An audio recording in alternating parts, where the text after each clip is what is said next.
sin embargo, cuánta cosa pendiente sentía que dejaba de atender por no contar con las herramientas teóricas y prácticas para abocarme a las complejas tareas docentes. Emprender este camino en soledad tiene riesgos personales muy grandes, riesgos allanados gracias a un camino alternativo que alivia, contar con un espacio confiable para poder hablar con otros en un verdadero encuentro. ¿Cuál fue mi espacio transicional? Fue la carrera de especialización. Comenzó allá por el año 1994. Fue como volver a empezar, de nuevo. Formar grupos, el pequeño con Amalia y Cristina, que mis compañeras denominaban las chaqueñas, los grupos de taller, los grupos de reflexión, los laboratorios pedagógicos, el psicodrama y el grupo grande. Todo transcurría en una institución pública, la UBA, en una Argentina democrática, pero donde esta institución juega como alternativa diferente, no para obstruir o no dejar hacer, sino para permitir reflexionar. Esto fue para mí una cuestión decisiva para la elección. Me ofrecía otras posturas para poder pensar y fundamentalmente volver a encontrar un espacio pluralista y así evitar caer en la hegemonía y la homogenización de las ideas. Para mí representaba en el ámbito personal mucho más que eso. Era un espacio de formación, confiable y conocido. La UBA era Quitilipi, Quitilipi es el pueblo de mi madre, llena tal como Proust, llena de amores y olores. Qué alegría poder volver a revivir momentos tan placenteros. Volví a recuperar mi libertad. Tomé la decisión de producir una ruptura en un tiempo continuo, lineal.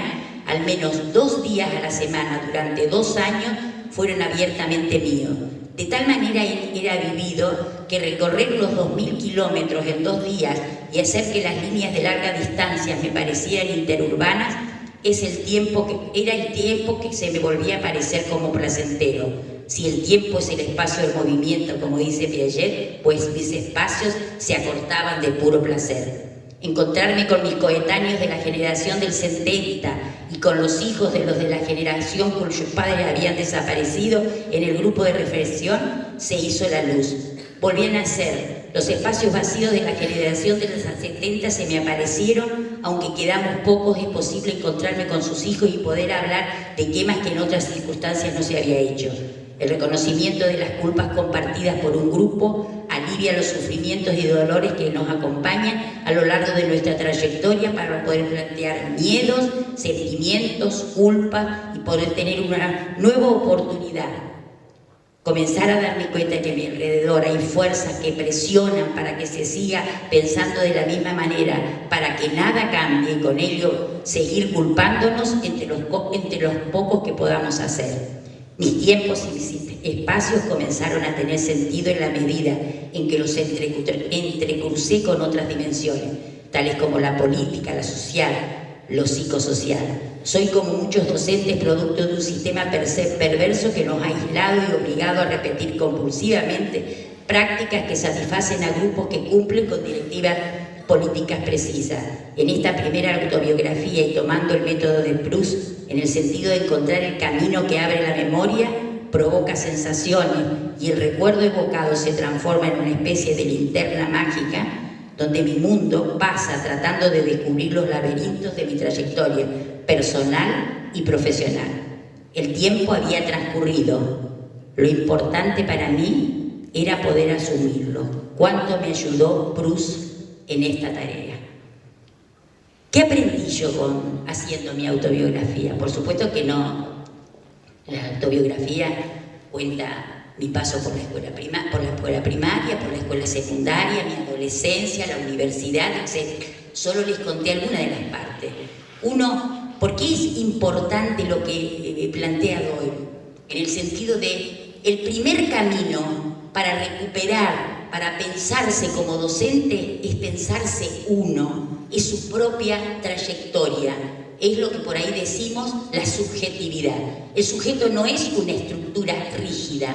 El sujeto es una parte de ese proceso de subjetividad que hemos llamado formación, que permite al sujeto la construcción de sí mismo. Si hay un trayecto recorrido, si hay un proceso en esta carrera, tal como yo les planteé, sería bueno que ustedes tomen este trayecto de la carrera de especialización como un espacio, como un tiempo de formación. ¿Cuándo el trayecto recorrido se convierte en un espacio de formación? No solamente cuando, como planteaba muy bien Amalia, ustedes logran la teoría del contenido, porque es cierto que en ese proceso y en ese recorrido el sujeto logra una teoría del contenido, pero esa teoría del contenido está relacionada fundamentalmente con el sujeto. Es el sujeto el que construye la teoría del contenido que los autores le pueden dar. El sujeto es un sujeto en proceso de construir su subjetividad. ¿Qué aprendí yo de nuevo? ¿Qué me cambió? ¿Qué me dio esa posibilidad que yo buscaba a lo largo de esta carrera? ¿Bien? Bien. Entonces, ¿qué aprendí? Y aprendí una cosa fundamental, y eso se lo quiero leer minuciosamente, porque me gustaría que eso aprendido, que significa mirar la educación de otra manera, que la educación no es solo aprender técnicas didácticas, que la educación no solo es el reconocimiento de estrategias, sino que el campo de la formación, el campo de construcción de la subjetividad, implica un proceso mucho más profundo, que implica que el docente en el aula debe tratar de repensarlo para ver de qué manera esos otros aspectos reaparecen. El aula es un espacio íntimo, donde no solo se desarrolla un contenido, donde no solo se pone en práctica una estrategia, es un sujeto que participa, que reconstruye, que articula, que, como alguien dijo, se apropia de un saber. En ese proceso de apropiación no es un saber, solo un saber disciplinar, es, como decía el decano también, un saber práctico, es un saber demostrativo y es un saber sobre sí mismo. Por eso es la importancia y la demanda de Doyle en la necesidad de, ¿queremos entrar en este proceso de formación docente? Analicemos nuestro desempeño, avancemos, construyamos, reconozcamos, pero luego volvamos sobre eso que hemos hecho y repensémoslo desde otro punto de vista. Superemos y tenemos que darnos cuenta que en ese proceso de formación hay instituciones formadoras.